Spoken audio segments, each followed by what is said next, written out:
All India Trinamool Congress के general secretary Abhishek Banerjee ने SIR और दीगर मामलात में प्रेस कॉन्फ्रेंस में सहाफ़ियों के सवालात के जवाब देते हुए क्या कुछ कहा। आइए हम उन्हीं की जुबानी सुनते हैं। ये प्रेस क्लब तृणमूल भवन में हुआ था गुज़श्ता दिनों। तो आइए हम समाप्त करते हैं कि अभिषेक बनर्जी ने किस तरह से अपने दिल के दर्द को बयां किया है। বসিরহাটে আমাদের সাংসদ নেই, বসিরহাটে হাজি নুরুল প্রয়াত হয়েছে, ভয় ইলেকশনটাও করাতে পারে না, দুয়ারা হারবে বলে। মানুষকে ফেস করে না তো ভয় কেন? আমরা তো বলছি আপনারা এসআইআর করেন না, কাশ্মীর থেকে কন্যাকুমারী এসআইআর করেন, সরকারকে বলুন আগে ইস্তফা দিতে। ভোটার লিস্টে যদি ইরেগুলারিটি থাকে আর ভোটার লিস্টে যদি গড়মিল হয় বা ভোটার লিস্টে যদি কোন রকম কোনো অবৈধ কিছু থেকে থাকে তাহলে সরকার তো অবৈধ। এই ভোটার লিস্টের নিরিখেই তো আপনি নির্বাচিত। ভোটার লিস্ট অবৈধ হলে আপনি অবৈধ। গভর্নমেন্ট ডিসলভ হোক, লোকসভা ডিসলভ হোক, গভর্নমেন্ট রিজাইন করুক, আপনি এসআইআর করান, নতুন গভর্নমেন্ট, নতুন নির্বাচন হোক। আমরা তো মানুষকে ফেস করতে ভয় পাচ্ছি না। ডায়মন্ড হারবার নিয়ে আমার বিরুদ্ধে অ্যালিগেশন করা হয়েছিল দিল্লি থেকে প্রেস কনফারেন্স করিয়ে। একটা বুথে একটা অ্যাড্রেসে কেন 45 জন ভোট দেন? আমি তো 42 জন 41 জনকে দাঁড় করিয়ে ভিডিও করে পাঠিয়েছি। জব দিয়েছে? জানেন না, আপনারা অনুরাগ ঠাকুরকে কি জিজ্ঞেস করুন, কারণ তো জিজ্ঞেস করার ক্ষমতা নেই। যত প্রশ্ন আমাদেরকে করবে জিজ্ঞেস করুন। অভিষেক ব্যানার্জি ভিডিও ক্লিপটা পাঠিয়েছে, পেন ড্রাইভে করে দেখেছেন? তার উত্তর দিতে পারবেন? তার মধ্যে 3 জন বিয়ে হয়ে অন্য জায়গায় স্থানান্তরিত হয়েছে, 1 জন মারা গেছে। এই তো 46-47 জনের হিসেব। আমরা যে অভিযোগগুলো তুলেছি যে মহারাষ্ট্রে কর্ণাটকা একটা ছোট্ট 8/10 ঘরে 150 জন ভোটার, আপনি দাঁড় করান না 150 জন ভোটারকে, এ দায় কার?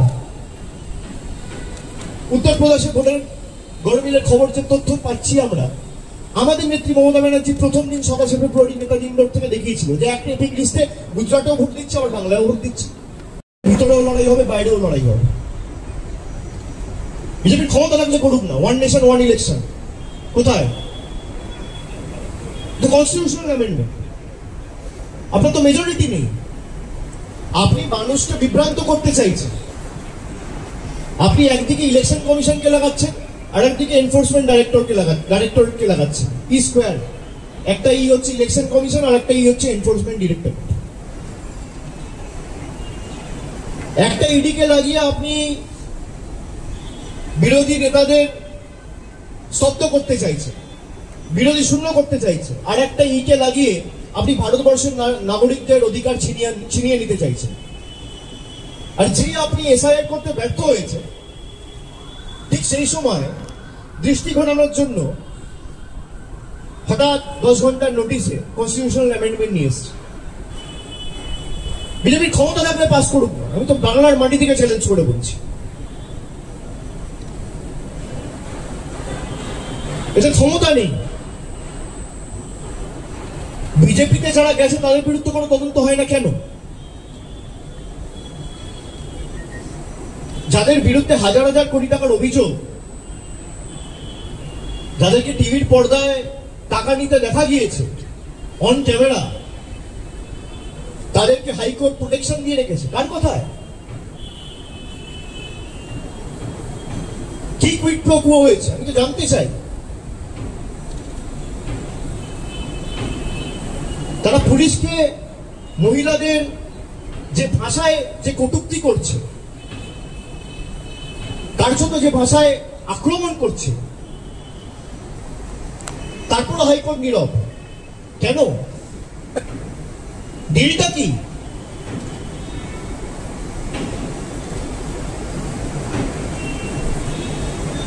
আমার জন্য আইন এক, আর সে বিজেপি করে বলে তার জন্য আইন আর এক। আমরা তো দেশের নাগরিক। গুজরাট, উত্তরপ্রদেশ, মধ্যপ্রদেশ, বাংলা, যে যেখানে থাকুন না কেন, আইন তো সর্বত্র এক হওয়া উচিত। বিজেপিতে যারা গেছে তারা তো সব থেকে বেশি দুর্নীতিগ্রস্ত। আমি তো নাম বলছি আপনাকে।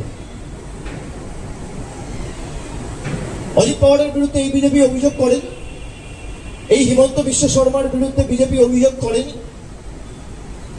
এই অজিত পাওয়ারের বিরুদ্ধে করেন, ইয়েড্ডুরাপ্পার বিরুদ্ধে আপনারা অভিযোগ পাননি।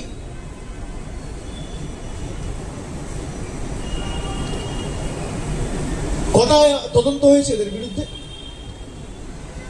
আর যারা এদের কাছে বশ্যতা স্বীকার করেনি তাদেরকে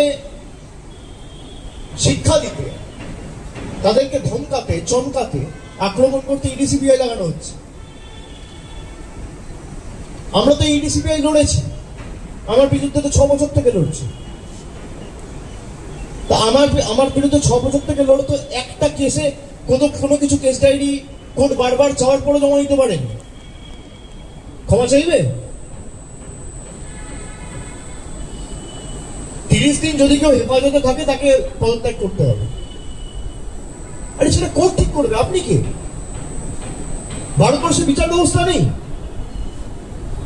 আমি গিলটি না আমি ইনোসেন্ট, একটা কোর্ট উইল ডিসাইড। আইন আইনের মতো চলবে। আপনি আইনের ক্ষেত্রে হস্তক্ষেপ করছেন, আপনি কোর্টকে বুড়ো আঙুল দেখাচ্ছেন।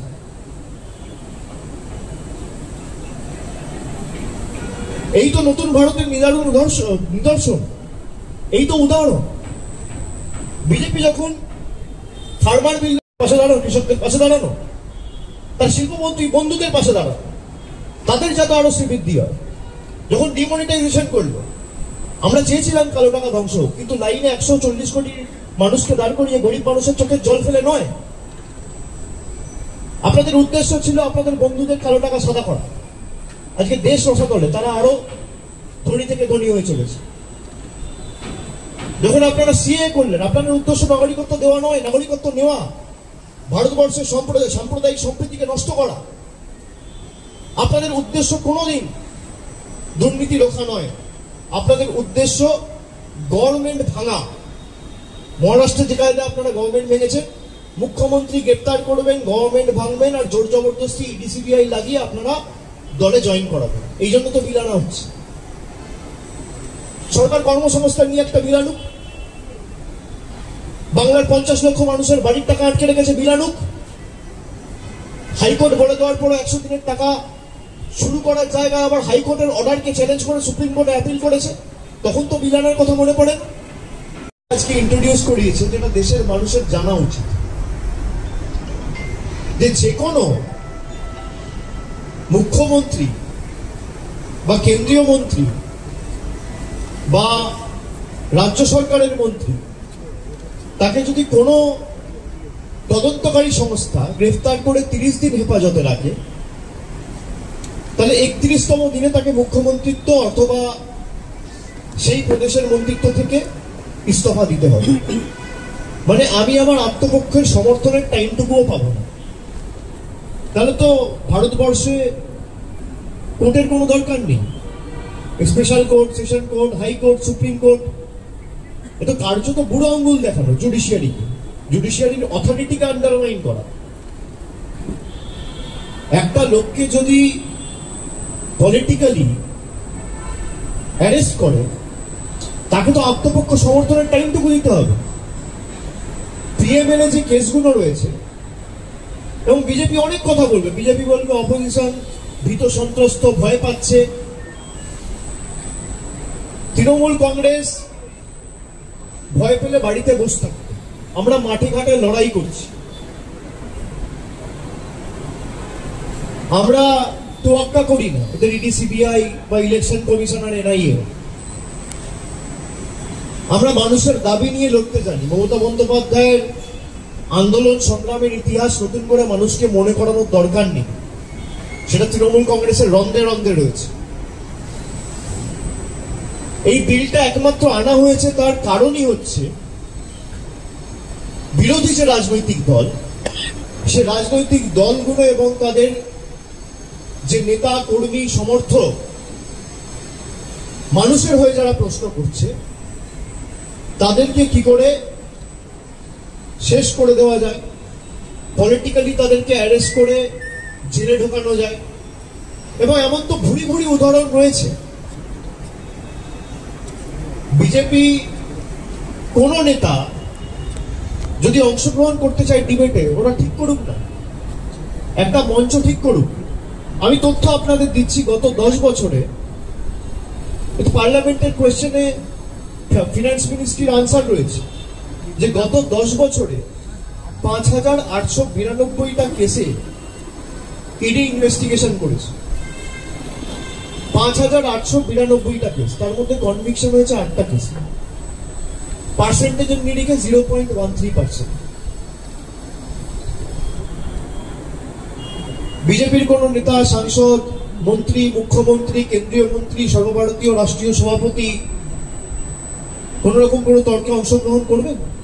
পার্লামেন্টের রিটেন আনসার, কেন্দ্রীয় সংস্থার পরিসংখ্যান, কেন্দ্রীয় সরকারের পরিসংখ্যান, আমার নয়।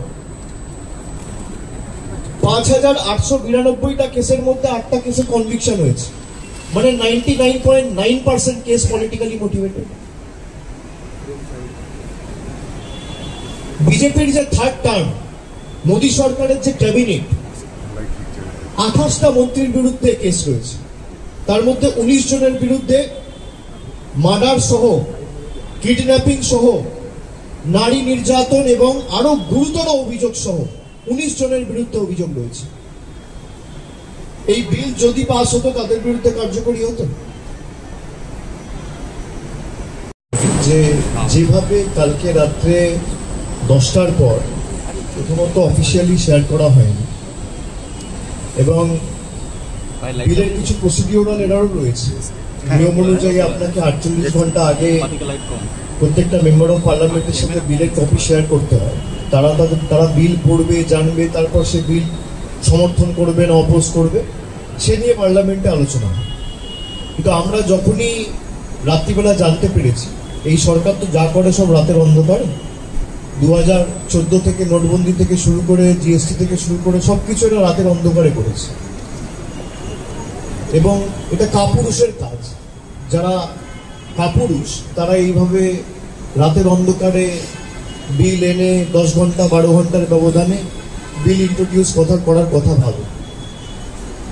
আমাদের সাংসদদের ভূমিকা আজকে আপনারা দেখেছেন, যেখানে সবাই প্রায় ডিসেন্ট নোট রেকর্ড করেছে। আমরা ইন্ট্রোডাকশনে অপোজ করেছি এই বিলটা। ডিসেন্ট নোট যদি আমি রেকর্ড করি তার মানে বিলকে ইন্ট্রোডিউস করার সুযোগ দিয়ে দেওয়া। সে কারণে আমরা লোকসভার সাংসদ যারা রয়েছে, আমরা সকালে কথা বলে আমাদের দলনেত্রীর সাথে আলোচনা করে আমরা সিদ্ধান্ত নিয়েছিলাম যে আমরা বিল যখনই টেবিল করা হবে তখনই আমরা এই বিলকে অপোজ করব। এবং আমাদের সাংসদদের ভূমিকা আজকে ওয়েলে নেমে যখন প্রতিবাদ করা হয়েছে, তখন তৃণমূল কংগ্রেস ছাড়া বিরোধী রাজনৈতিক দলেরা প্রতিবাদ করেছে, কিন্তু ওয়েলে নেমে যেভাবে আমরা সরব হয়েছি এবং আমাদের কারণে দুটো সময় হাউস শুরু করে 2:10, 2:12 সময় হাউস অ্যাডজার্ন করে ভারতবর্ষের স্বরাষ্ট্রমন্ত্রীকে 20টা মার্শাল নামিয়ে প্রোটেকশন নিয়ে 4th রো থেকে কাপুরুষের মতো বিল ইন্ট্রোডিউস করাতে হয়েছে। এত হুম্বিতম্বি যারা করে, আজকে বাংলার ক্ষমতাটা তারা দেখেছে যে বাংলার মানুষ যেভাবে 29টা আসনে তৃণমূল কংগ্রেসকে জিতিয়েছিল, এই সংখ্যাটা যদি উল্টো হতো, 12টা বিজেপি জিতেছে, 29টা তৃণমূল জিতেছে, একটা কংগ্রেস জিতেছে, এটা যদি উল্টো হতো যে 12টা তৃণমূল জিততো, 29টা বিজেপি জিততো, এই বিল হয়তো এতদিনে পাস হয়ে যেত। কিন্তু কনস্টিটিউশনাল অ্যামেন্ডমেন্ট করতে গেলে 2/3 মেজরিটি লাগে বোথ হাউস। এটা ডিস্ট্রাকশন ছাড়া আর কিছু নয়। কিন্তু আমরা মানুষকে অনুরোধ করতে চাই, বলতে চাই যে আমরা যে ভবিষ্যৎবাণীটা করেছিলাম 1 বছর আগে, যে বিজেপি যখন ভোটের সময় প্রচার করে বলছিল আপকি বার 400 পার, এদের লক্ষ্যটাই ছিল যে সংবিধানকে পাল্টে দেওয়া এবং 240টা এমপি নিয়ে যারা আজকে 138th কনস্টিটিউশনাল অ্যামেন্ডমেন্ট মুভ করেছে, জবাব কে দেবে? আপনি জিএসটি করে বলেছিলেন ভারতবর্ষের অর্থনীতি আরো ভালো হবে, দেশটা রসাতলে নিয়ে গেছে। অ্যাকাউন্টেবিলিটি কার? আপনি বলেছেন সিএ করে আমরা নাগরিকত্ব দেবো, আপনারা সিএ এর জায়গায় এনআরসি করতে চেয়েছেন, নাগরিকত্ব দেওয়ার জায়গায় কাটতে চেয়েছেন। ইন্টেনশন রং। আপনাদের কোনোদিন ইন্টেনশন ঠিক ছিল না। আপনার ইন্টেনশন ঠিক থাকলে আপনি অ্যাকাউন্টেবিলিটি আনেন। কটা বিজেপির নেতা অ্যারেস্ট হয়েছে গত 10 বছর? যাদের বিরুদ্ধে প্রধানমন্ত্রী অভিযোগ করেছে এমনকি 7 দিন 10 দিন আগে গিয়েও যেখানে সভা করে বলে এসছে এই লোকটার বিরুদ্ধে অভিযোগ রয়েছে, 10 দিন পরে গিয়ে তাকেই বিজেপিতে জয়েন করিয়ে উপমুখ্যমন্ত্রী করেছে সেই রাষ্ট্রে। না মাইক্রোফোন দূরে আছে। তাদের কাছে আমরা নৈতিকতার পাঠ শিখব। আমি বলেছিলাম যে মমতা বন্দ্যোপাধ্যায় 40 বছর আগে যে টালির চালের ঘরে থাকতো, আজও সেই টালির চালের ঘরে থাকে, সেই মমতা বন্দ্যোপাধ্যায়ের কাছে আমরা নৈতিকতার পাঠ শিখবো না? যে বিজেপি 500 কোটি টাকার পার্টি অফিস তৈরি করে, তার কাছে আমরা নৈতিকতার পাঠ শিখবো?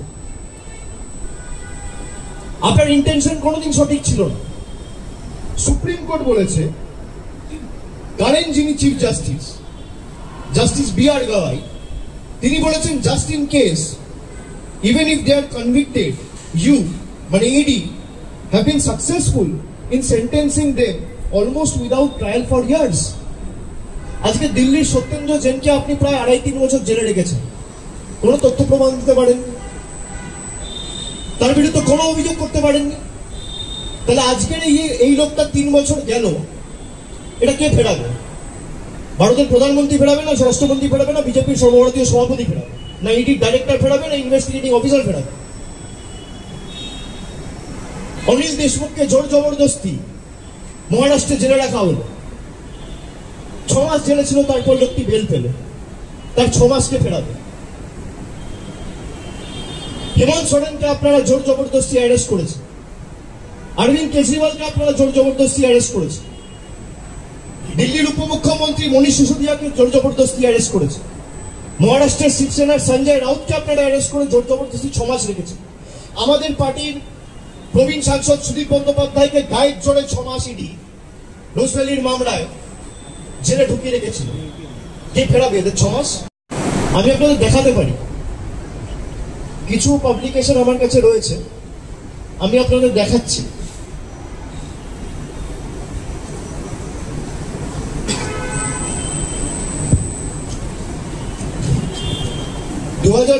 থেকে 25 জন অপোজিশন লিডার, যাদের বিরুদ্ধে করাপশন অ্যালিগেশন এবং কেন্দ্রীয় তদন্তকারী সংস্থা ইনভেস্টিগেশন করছিল, 23 জন বিজেপিতে যাওয়ার পর তদন্ত থমকে গেছে। তো বিজেপির লক্ষ্য কি? এই বিল এনে দুর্নীতি বন্ধ করা, না বিরোধী রাজনৈতিক দলগুলোকে হেনস্থা করে ভারতবর্ষকে বিরোধী শূন্য করা? বিজেপির ইন্টেনশন যদি সঠিক হতো, তাহলে তো হেমন্ত বিশ্ব শর্মা, শুভেন্দু অধিকারী, অজিত পাওয়ার এরা কেউ বিজেপিতে গিয়ে পার পেয়ে যেত না। এটা তো বিজেপি যাওয়ার পরে তদন্ত বা ডাকি দূরের কথা, একটা সামান পর্যন্ত এদের বিরুদ্ধে ইস্যু করা হয়নি। রাতারাতি সব ধোয়া তুলসী পাতা হয়ে গেছে, ওয়াশিং মেশিন। আপনি বলে দিচ্ছেন 30 দিন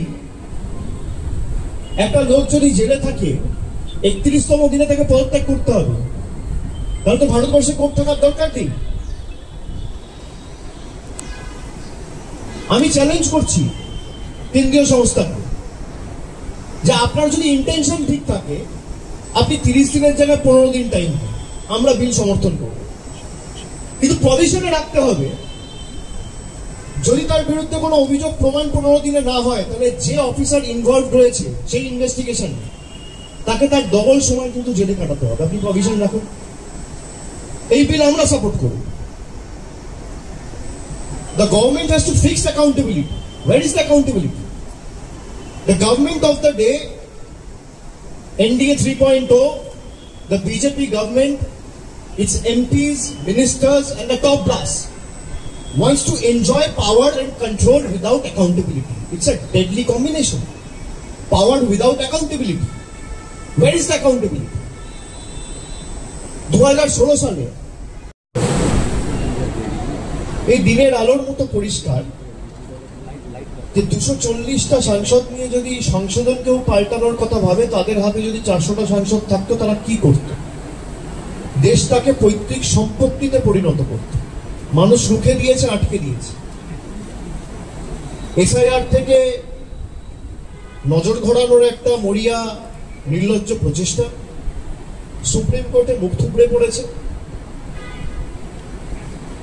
চিফ ইলেকশন কমিশনারের সাংবাদিক বৈঠকের পরে আমরা পরিষ্কার বুঝতে পেরেছি যে আমরা বিরোধী পক্ষ থেকে যে প্রশ্নগুলো রেখেছিলাম এরা নিপুণভাবে সেগুলো এড়িয়ে গিয়ে কোনো সদুত্তর না দিয়ে মানুষকে আরো বিভ্রান্ত করার চেষ্টা করেছে। তার কাউন্টারেও 8টা রাজনৈতিক দল গত পরশুদিন সাংবাদিক বৈঠক করে আমাদের স্ট্যান্ড আমরা আপনাদের সামনে রেখেছি।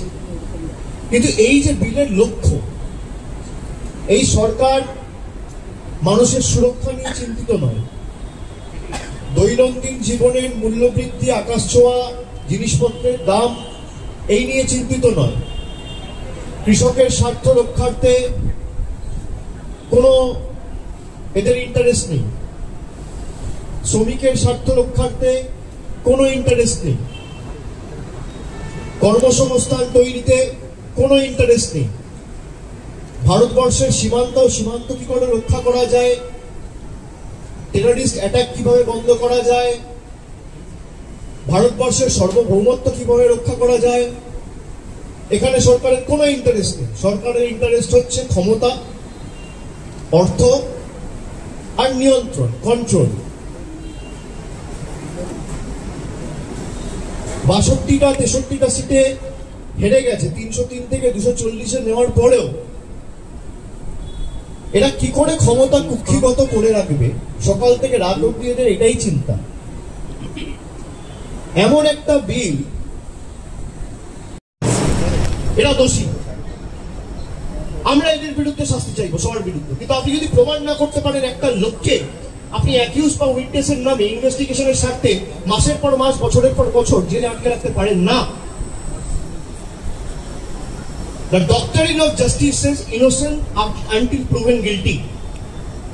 In BJP's India, it has completely become opposite. Guilty until proven innocent.